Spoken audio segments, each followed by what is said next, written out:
Mga balitang napapanahon, programa at proyekto ng Pamahalaang Panlalawigan ng Quezon, mga serbisyong tuloy-tuloy na inihahatid sa bawat Quezonian para sa mas maunlad na lalawigan ng Quezon.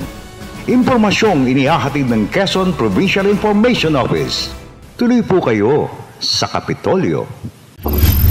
Magandang araw, lalawigan ng Quezon! Isa na namang panibagong linggo ng serbisyo upang magbigay ng mga napapanahong impormasyong dapat ninyong malaman sa ating lalawigan.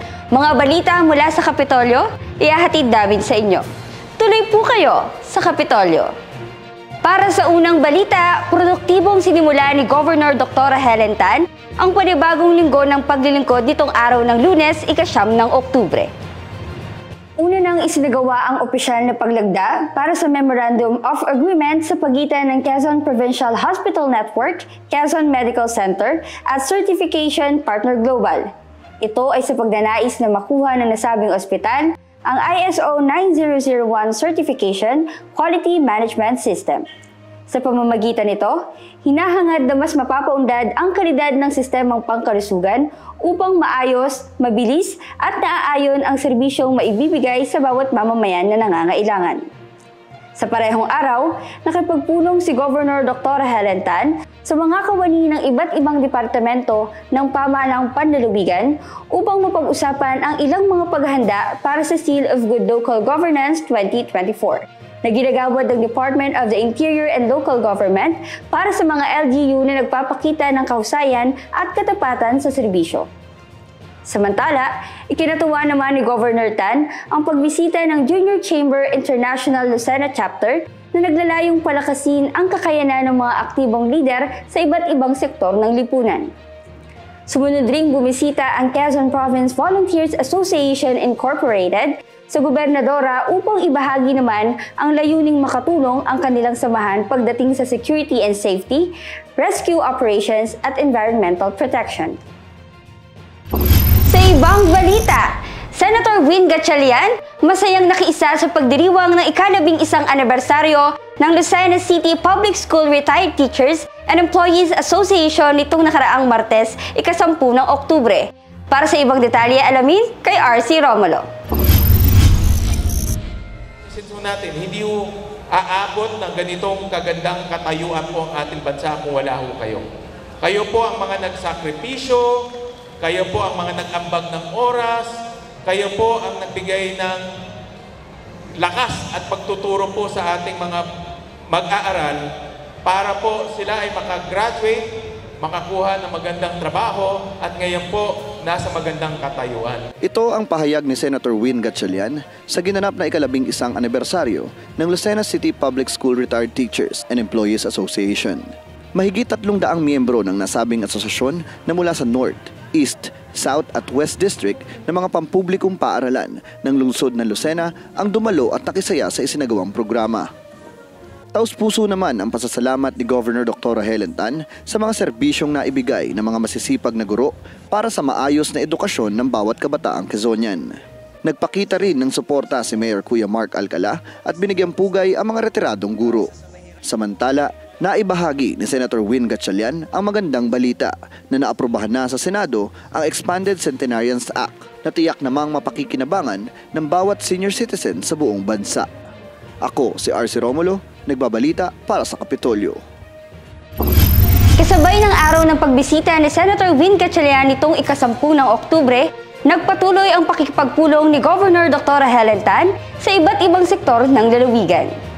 Bilang Council Chairperson ng Boy Scout of the Philippines Quezon, nakipagtalakayan ang gobernadora patungkol sa kasalukuyang estado ng nasabing organisasyon kung saan nagbahagi ng ulat ang bawat komitiba ng konseho. Sa usaping edukasyon, dininig naman ni Governor Tan ang DepEd Quezon Schools Division Office ng Lucena at Tayabas City patungkol sa suliranin na kinahaharap ng Quezon National High School. Samantala, mainit na pinaunlakan ng gobernadora ang pagkortesiya ng PNP Drug Enforcement Group Quezon kung saan kanyang siniguro ang pagsuporta sa layunin ng kapulisan na mapanatili ang kaayusan at katahimikan sa buong lalawigan. Magandang balita para sa ating mga kalalawigan sa bayan ng General Luna. Dahil nitong ika-11 ng Oktubre, ginanap ang groundbreaking activity ng kalsada sa Recto Malaya Farm to Market Road at formal lang na i-turn over ang pamamahala ng pineapple processing facility sa mga magsasaka ng nasabing bayan. Alamin ang report kay Jea S. Calderon. Sa patuloy na pagbibigay ng mga proyektong magpapaunlad ng pamumuhay ng mamamayan sa lalawigan, ginanap ang groundbreaking activity ng kalsada sa Recto Malaya Farm to Market Road. Nagkakahalaga ito ng 75 million pesos, may haba na 5 kilometro at lubos naman na mapapakinabangan ng 7 barangay ng bayan ng General Luna. Maraming po pwedeng magawa sa barangay. Opportunity ay nagbukas sa kanila sa maraming aspeto. Trabaho, hanap buhay, yun primarily, which I think yun ang unang concern ng mga tao dito, mapabilis ang paglabas o pagpasok ng trade, no, para doon sa pangkabuhayan nila. Actually po ito yung parang 5 dekada ng pangarap ng kanilang barangay. Pag po natapos ito ay maalwan ng may travel yung mga produce ng ating mga magsasaka, plus mababago na rin yung buhay nila. Kasi ay ito pong daang ito ay mag-i-interconnect sa Lopez, Katanawan, tapos may bago po kaming integrate na school. So yung mga bata rin, pag in time magka-college na sila, mas lalapit na pwede na pong uwian. Samantala sa parehong araw at bayan, opisyal nang nailipat ang pamamahala ng pineapple processing facility sa samahan ng mga magsasaka ng Nieva Incorporated.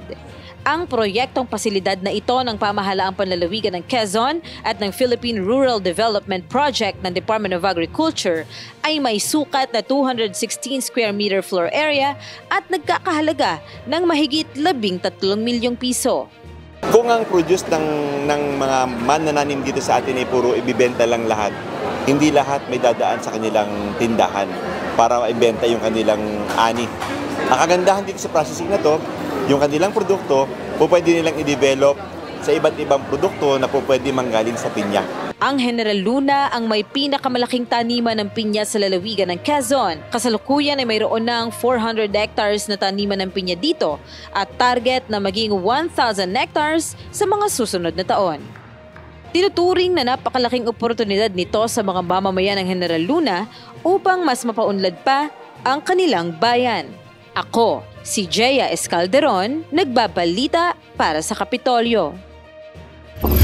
Sa ibang balita, personal na nagtungo si Governor Dr. Helen Tan sa bayan ng Gumaka upang kamustahin ang kasalukuyang kalagayan ng iba't ibang pasilidad nitong ika-12 ng Oktubre. Bilang bahagi ng pagbibigay ng mas dekalidad na kalusugan, unang binisita ng gobernadora ang Quezon Provincial Hospital Network Gumaka upang tiyakin na maayos ang bawat pasilidad nito. Sumunod namang nagtungo sa Southern Quezon Convention Center Gumaka si Governor Tan at nilibot ang buong lugar para siguruhin na ligtas at hindi napapabayaan ang buong gusali. Hindi din kinalimutan ng gobernadora ang sektor ng edukasyon kung kaya't ininspeksyon din ang dormitoryong ipinapagawa sa Southern Luzon State University Gumaka na mapapakinabangan ng mga estudyante ng nasabing paaralan. At yan ang kabuuan ng ating balitaan sa buong linggo. Patuloy ninyo kaming subaybayan sa pamamagitan ng pag-like at follow sa Facebook page ng Provincial Government of Quezon. Magkita-kita tayong muli sa susunod na linggo para sa mas malawak na paglilingkod ng serbisyong tunay at natural. Sa ngalan po ng pamunuan ng Quezon Provincial Information Office, ako si Ana Lumanta na nagsasabing kung sama-sama, kayang-kaya. Tuloy po kayo sa Kapitolyo.